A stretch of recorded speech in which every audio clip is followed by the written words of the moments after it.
Hey gang, happy Tuesday. It's January 23rd, 2024. My name's Larry Bailey, here with Awesome Technologies Inc. and everybody else. Today we're going to be talking all about the 2024 conference season. It's January, and that means that there's already a conference going on. So if you are in New Orleans, is that how they say it? I'm sure I completely botched that, but the Independent Mortgage Bankers Conference is going on right now in New Orleans. Yeah, I have too much of a Jersey accent or a Philly accent or some kind of accent that just doesn't do that justice. So welcome. Thanks everybody for coming. I know that there are some new community members coming on. We are welcoming some other folks into the community. Specifically those folks that use the Meridian Link platform, those folks that use the Byte and Byte Pro platform. We're going to be expanding out to other platforms and service providers as well, because this is the mortgage community. It's not just one or the other.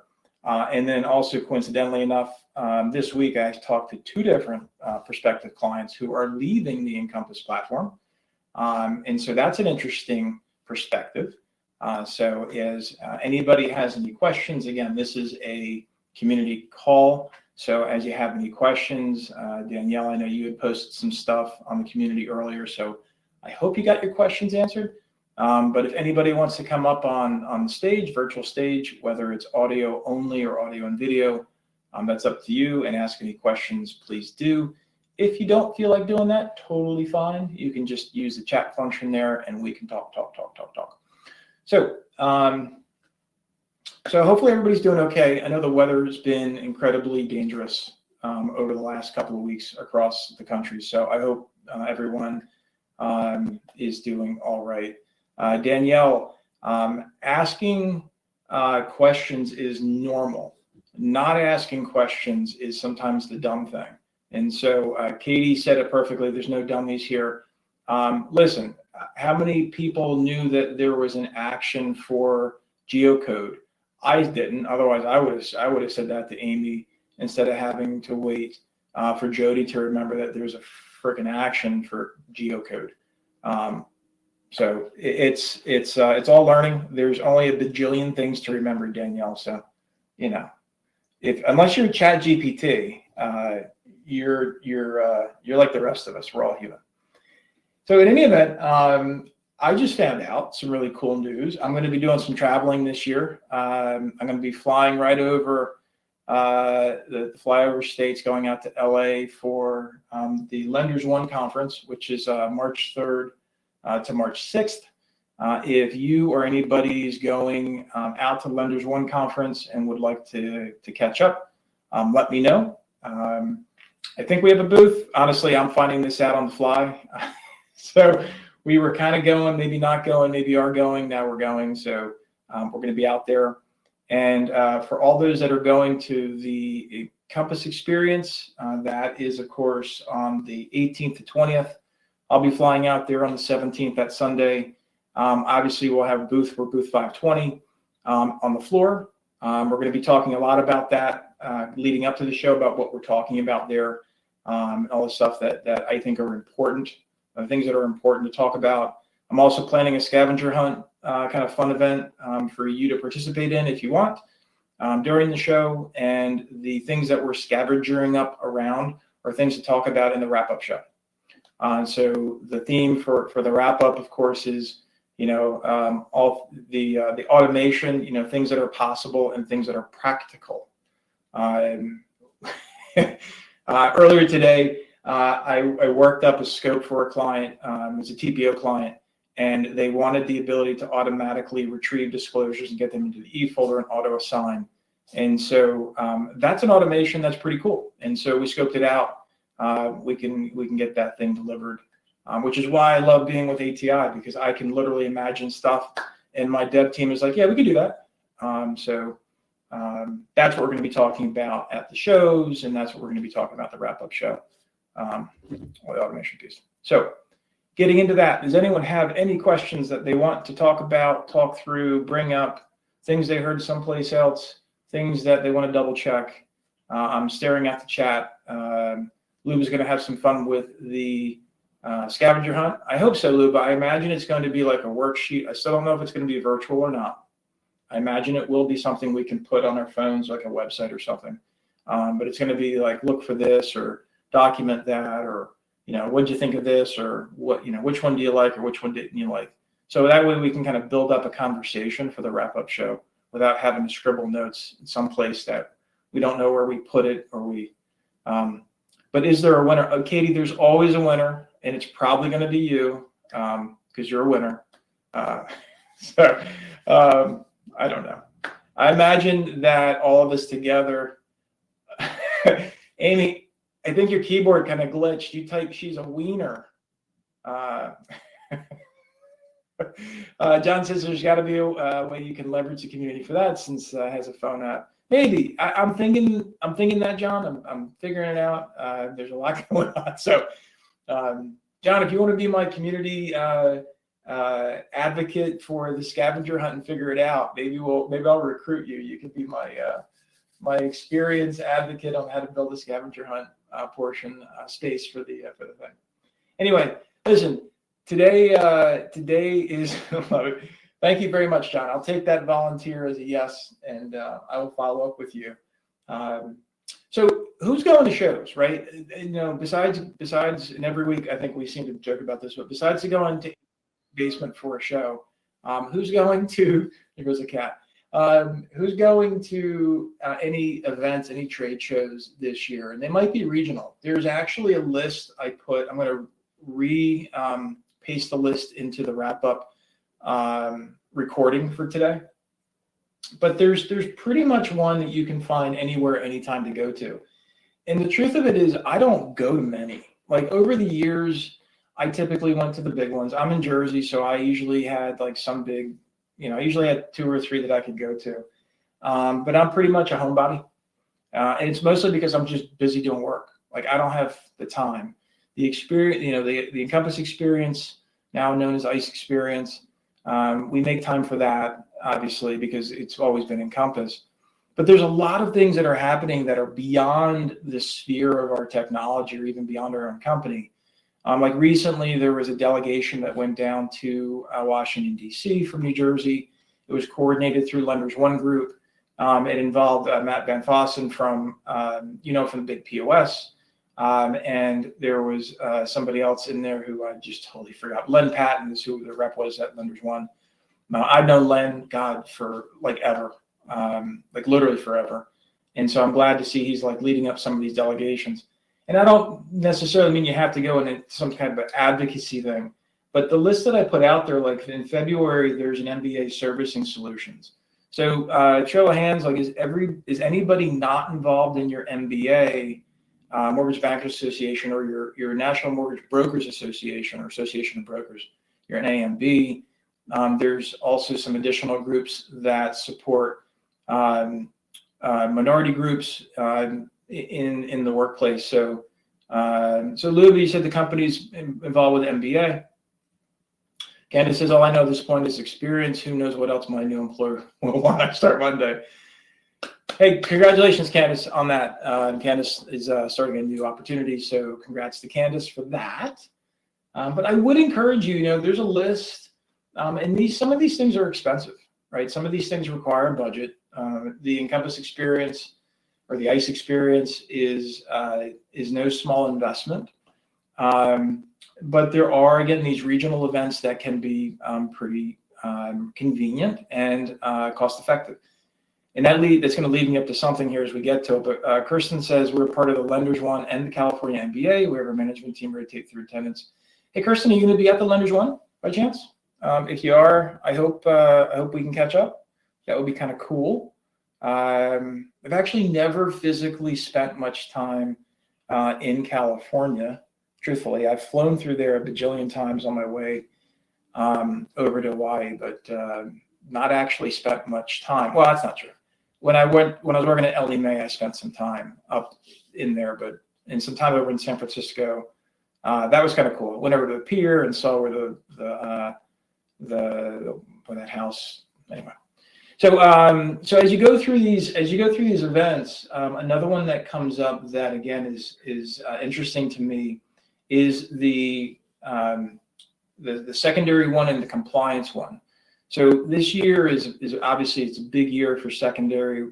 Secondary's got an enormous job on their shoulders to try to make sure that they're taking correct hedge positions if you're a hedging company, or dealing with fallout if the rates drop like they did a few weeks ago, and you've got customers who are demanding to get a lower interest rate even though they've already locked in. And so the secondary teams have to deal with that. And so there's a regulatory event, MBA, happening in May. Then there's the MBA secondary that also happens in May. So even if you're not, I know everybody here is typically an admin or typically along those lines of task, team management, things like that. But if you do see yourself in getting into any other part of the company, these kinds of events are a way for you to meet others. It's great for meeting your peers and other organizations, and to talk about something besides business rules all day. It is very, very helpful to make sure that you make those connections. There is one I wanted to call out in, I believe it's in Louisiana. I could be wrong on this, but it's called Mortgage Star, and it's woman focused. And they go out of their way to actually advocate for women. It's I believe the way the conference thing says is, created by women, run for women, something like that. And Laura Brandeo, who I think now works for EPM, used to work at AFR, American Financial Resources. Huge advocate for women and the women cause. And there's usually a big women's event, a woman-focused lunch and things like that at the experience with ICE. So if you're not aware of that or not involved with that, I would encourage you to. And there's a lot of very specifically focused topics to really help bridge a lot of the topics that are still not being addressed in the corporate world or in the tech world. I can tell you that one of the biggest things that I try to work with in the admin training that I do is to try to bring people opportunities through knowledge and sharing that knowledge, because most folks don't get the opportunity to learn. And so even in the admin, I've said this before, but just in case you haven't heard this, with the admin, if you're not an administrator, especially not a super, and you don't have access to all these settings, Mortgage Workflow Partners will give you access to its test environment, so you can actually run the Encompass as a super, because not every organization has that. Or if you're in a different position and you don't have access to being a super, for me, it's really, really important. So I want to just kind of bring up that. That's called Mortgage Star, and that's on July 10th. And again, all these links are going to be in the replay notes. So if you're interested in any of that, let me know. So when you do set things up, and again, there's a whole bunch of others. The MBA annual is the big one. I didn't go to this last year because I wasn't part of MBA. Now I'm part of MBA, so I'll be going to some of these MBA events. And when you go to one of these events, especially the one for ICE, because I know a lot of people on this call today are going to ICE, but if you're listening to this and you're going to Lenders One, or you're at the IMB right now, and you're meeting a whole bunch of people, even if it's people you know, what are you doing to take back some value to your company? And this is my biggest friction point when I talk to folks, and I've been talking to folks about getting over to the ICE experience. How do you bring value back? And Lube is like, try to take notes. And I'm sure Kirsten's got like a whole OneNote notebook devoted to every year she's been there, right, Kirsten? So the idea is usually take notes, usually collect flyers, not quite, okay. You might even Amy says, I make a wish list of things I want to incorporate over the next year. And so these are all good, and I want you to really keep going. For those that haven't given an answer, go ahead and type it in chat. I'll call you out. John says, I have a remarkable two. That's for those that don't know, it's a way to take electronic notes. There are fans of that and there are not. John's a fan, so awesome. Candace takes notes and try to catch tips, tricks from others. I think these are all, there's a common thread here, right? We take notes. I've done it too. I've actually taken pictures of things to try to remind. Rob says take notes and get excited on what we can do. Katie says take notes and keep literature from classes. Candace says yes, take notes. Kim's probably going to say take notes. We're all taking notes. And so the challenge with this is the action items. Kim adds, learn what others are doing. As the only admin in our company, it's good for me to hear what others are doing. I also come back refreshed and more excited about what I'm doing. And it's a self-validation thing, right, Kim? So in some cases, you're like, I'm not the only one doing it this way. There's others doing it this way. Maybe I can tweak something that I hear somebody else doing. Katie adds, making connections, putting people on my contact list. Kim says, yes, misery loves company. Listen, I will tell you this, that I've got lists of things on my desk from last year. I actually have the Executive Summit from 2023 literally at my fingertips from that part of the event last year. And you network with people. And then we're all going to be honest here, right? We come back to our desks, where we are, even if they're at the show, and we're catching up on email. We're catching up on tickets. We're catching up on overdue projects. We're finding out what ICE did with our status of our tickets or what a third party did with a project you have running.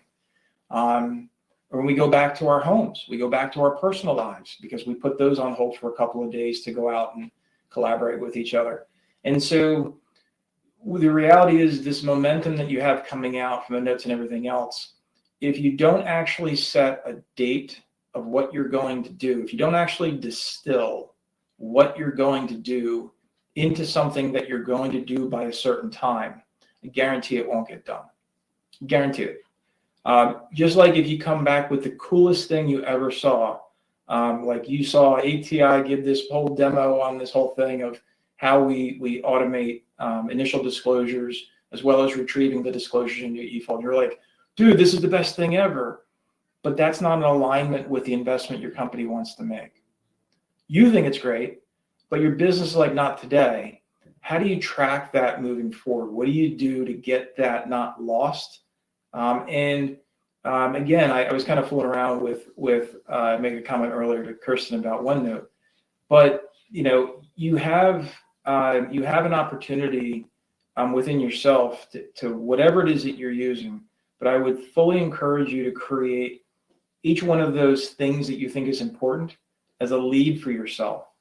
And it's a very odd way to think about it, but you don't sell to somebody else technically. But in reality, as Luba just said in the comments, write up a summary for management. That's a pitch. So Luba's writing a pitch for her business to do something.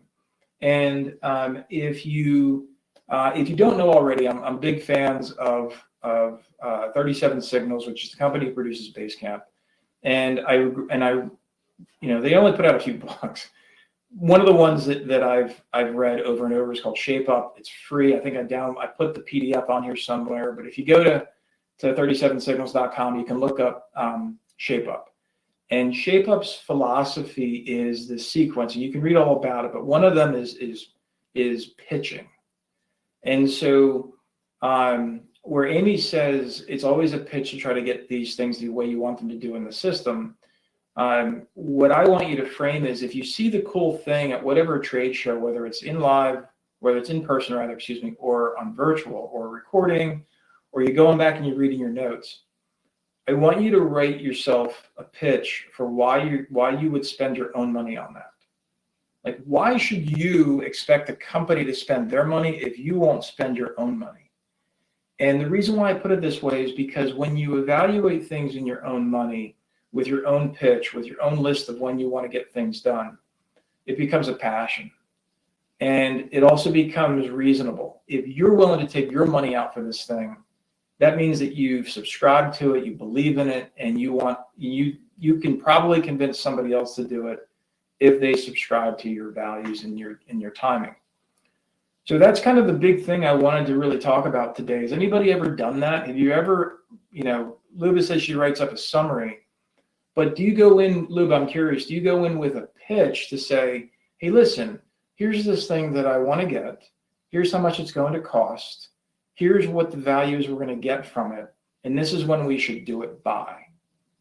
I'm curious, Luba, if you've done that. I'm curious if anybody else has done that. Rob says, yes, I did that when I was an underwriter. I would lend my own money to the borrower when underwriting throughout the process. I don't know what the hell you're talking about, Robert, but I personally lent money to borrowers to pay for the appraisal and always regretted it. It never works out. So don't do that. Luba says, not really. Would I lend to the borrower? Oh, you mean like would I give my money? Yeah, and you do that as, I'm sorry, I took you literally. You're talking about figuratively. And yeah, I think, Robert, I think that's a great perspective as an underwriter. Would I feel comfortable on this because I'm taking responsibility? And you had an opportunity to wear that hat, so you have that perspective, which is great. A lot of folks who never have had that. So Chris says, Luba says, no, she hasn't. Luba, you don't really do it that way. And Chris says, I agree with Larry. What is the expected value? You better be able to show that you really want it. Chris adds, value is greater than cost when you might get it somewhere else. So yeah, it's one of those things where sometimes ROI can be measured in morale. Sometimes it can be measured in physical time saved. Sometimes it can be measured in the ability to then accomplish the next thing.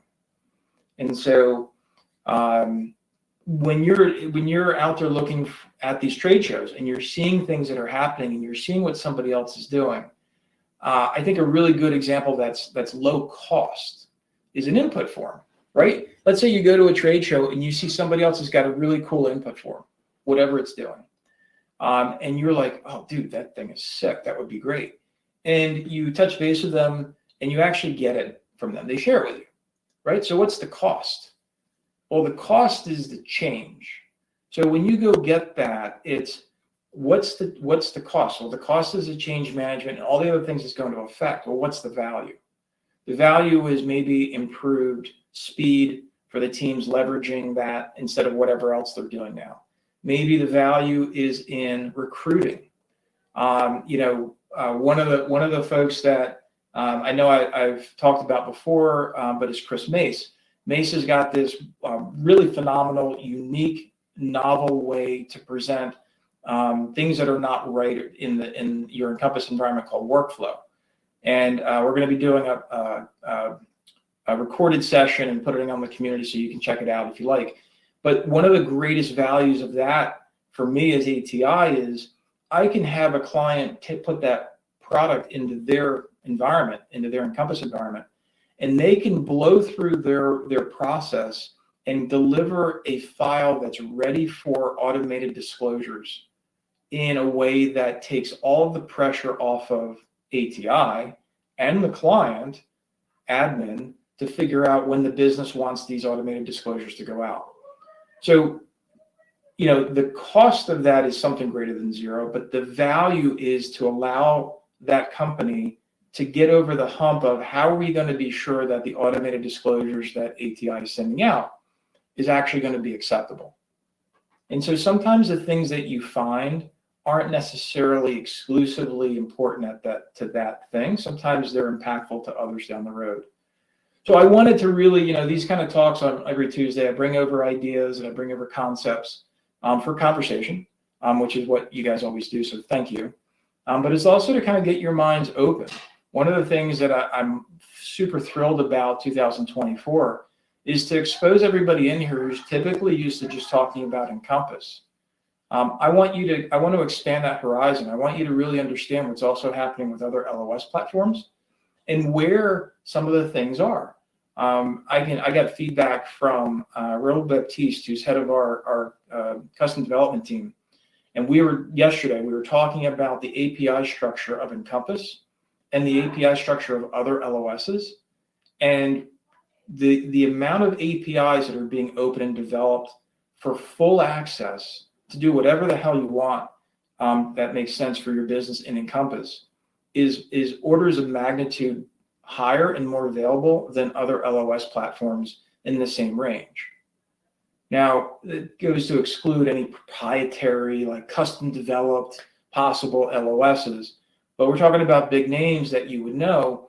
And the ability, and the reason why this is an important concept is because when you're out there looking at, when you're at these shows and you're meeting people that aren't necessarily using Encompass, ask them and talk to them and say, listen, what are you using for your LOS? And if they say Encompass, you can talk about certain things.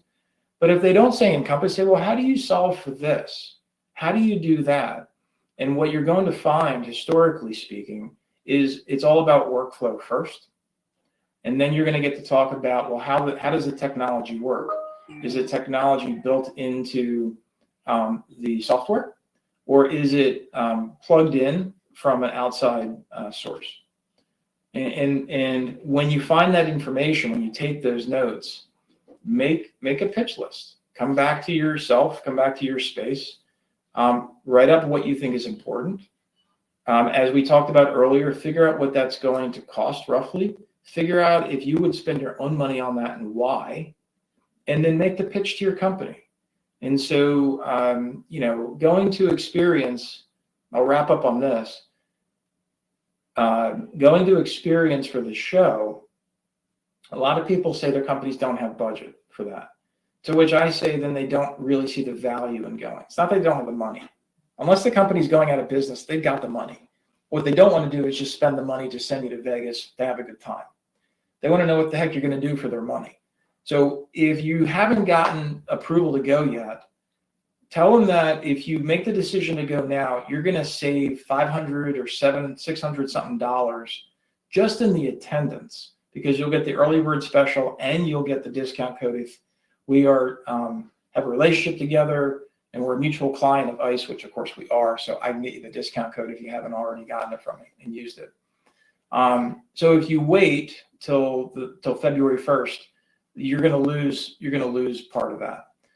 The second part of value is to come back and say to the business, listen, if I come back to you with ideas and you're not willing to implement any of the ideas, you're right, there's no reason for me to go.